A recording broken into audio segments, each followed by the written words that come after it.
Jonathan Lee Riches investigates. This is the shooter right here, 20-year-old Thomas Matthew Crooks, Bethel Park, Pennsylvania. We are taking a deep dive into this guy. A witness speaks. We've been playing a lot of clips of witnesses, and I want to share this clip right here of a witness who described what happened at that Trump rally in Butler, Pennsylvania. Check it out. I am, yes. Hi, Wolf. I'm here with Joseph Mine. He was sitting actually behind Donald Trump in the bleachers today when this all unfolded. I'm going to let him share exactly what he saw. It was a very harrowing moment that he was there for. Can you please tell us what happened, Joseph? Yeah, it was the Trump. I was attending the rally. It seemed initially like firecrackers went off. It was very confusing initially because I knew it was gunfire, but I couldn't quite tell where it was coming from. It sounded like it was coming from behind the bleachers, and the man in the bleachers, kind of to the right of me in the bleachers, took a gunshot wound to the head. Was killed, and another woman. I don't know exactly where she was in the bleachers. I think she was either behind me or to the right of me. She got around she got hit in the forearm and hand, it looked like, but if she was wounded, she wasn't killed. Can I ask you how you're feeling? Obviously, you just witnessed something terrible happen. A lot of chaos was in the room. How exactly are you feeling right now, Joseph?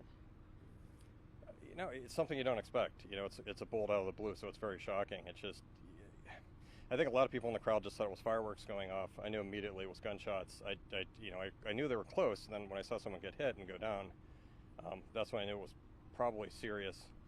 It was a lot of confusion. It's just massive confusion, throughout the event. I saw Donald Trump get hit. It looked like he was either, I was running my camera at the time, but it looked like he was just turning his head to the side, and it looked like he got grazed in the right ear with a bullet. I kind of saw that go on, and then I looked down, I saw that the man, had died in the bleachers. It was just complete pandemonium. Like there was a bit of a delay, like there was a lot of confusion, but immediately, it seemed like more gunfire erupted. I couldn't figure out where that was coming from, and then, there was a state policeman there. I believe a SWAT team, showed up relatively quickly. They jumped the side. There was a fence, it was next to the bleachers. They jumped the bleachers and started clearing the bleachers. And then I helped carry the body of the man down out of the bleachers, and they took him to a tent behind the bleachers. We put a towel over his head, but he's deceased. You were telling me before when we were chatting briefly that you never had a chance to make it to a Trump rally, that this was your first time. Yes. Would you feel safe coming back to another Trump rally? Yeah, it's a very random event that happens. I feel safe generally where I go in the country.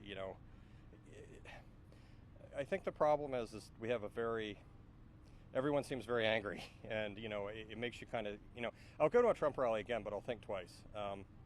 You definitely want to have your head on the swivel. It just seems like there's a lot of angry people out there, and I'm not shocked that this happened. I'm shocked that I was sitting there and it happened next to me. Obviously, you never anticipate that to happen, but it's just horrible. We shouldn't be at a level of political discourse in this country where this is going on. It feels like it's 1960 again. It's horrible. Can you describe for me, Joseph, what happened after you saw the shots? And I was there as well.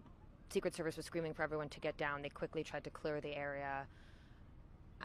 I'm just curious what that process was like for you in the aftermath.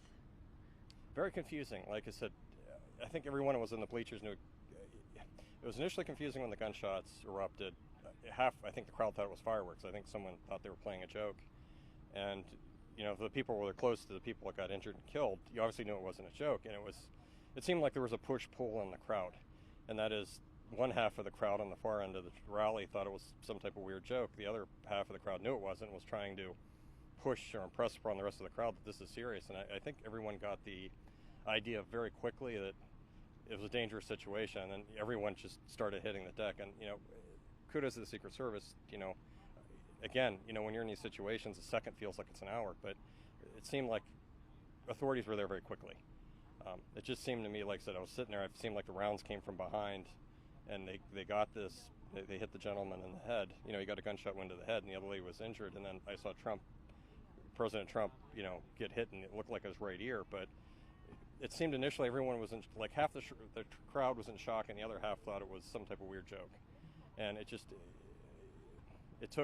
a bit for everyone to get a good understanding of what was going on. So. You mentioned that you had spoken with the person who ended up falling, I believe you said, or he was with his whole family? No, his family watched it happen. So they were in the bleachers when he got hit and he went down. I think they were trying to figure out what was going on. They were screaming for help. The body was, they put a towel over the man's head. The body was removed from the bleachers. Then the police came back, right after and tried to move the family, but they were all in shock. They weren't processing what was going on. Mm-hmm. The man was definitely, he was dead the minute he was hit. I mean, it was something that reminded me of the Zapruder film from Kennedy. I mean, it was his head snapped and that was it. And I caught it out of the corner of my eye, and then there was just pandemonium. And again, it's Pennsylvania. You're out in rural Pennsylvania. You don't really anticipate this is going to happen, but it happened. You mentioned, and I'm sorry, I know this is very emotional for you as well. You mentioned that, this was your first Trump rally. How are you feeling about the election now? What are you hoping to see moving forward? We've already seen a lot of statements of support from across the aisle come in for the former president. I can tell you, too, from our sources that they say that Donald Trump is okay, that he is at a local facility being treated. But I would love just your view on, I know you came here today to support the man that, the former president. I'm curious how you think about this now. I know it's a hard question given the chaos that we're currently in and the adrenaline that we're both feeling right now, but if you can share any of that insight. It solidifies my support. I understand, people believe that Trump's, well, they know. He's bombastic. They don't really like him. He's a very polarizing figure. He has an abrasive personality, but I truly believe he has the best interests of the country at heart. And you make a point. The man's a billionaire. Mm-hmm. He could be sitting like you said, he was sitting at the rally joking about it. He's like, I could be sitting in the Mediterranean on a yacht enjoying my life, but I'm not. I'm trying to help run the country. It puts in perspective there's a real cost for that. I mean, there's some people that really want him dead. And to me, this is just ridiculous. Like, we have a lot of political violence in this country. It comes from it's not so much from the right. It comes from everywhere. And it just needs to stop. JFK, at RFK, you've had Martin Luther King. Now you're going to, attempt the life of Reagan, and now you have an attempted, assassination of Trump. It's just ridiculous. And it just, I don't think it's a gun problem. I don't think it's a violence problem. I think there's a lot of angry people that just have too much interest in politics, and it's a zero-sum game to them. Politics shouldn't be a zero-sum game where someone wins everything and someone loses everything. Mm-hmm. And I think this is a result of that. People came today, were very happy. They were here to support Trump. But you can when you talk to people in the crowd, there's a tenseness. They don't want to talk to family members about politics because it just gets too angry. Mm-hmm.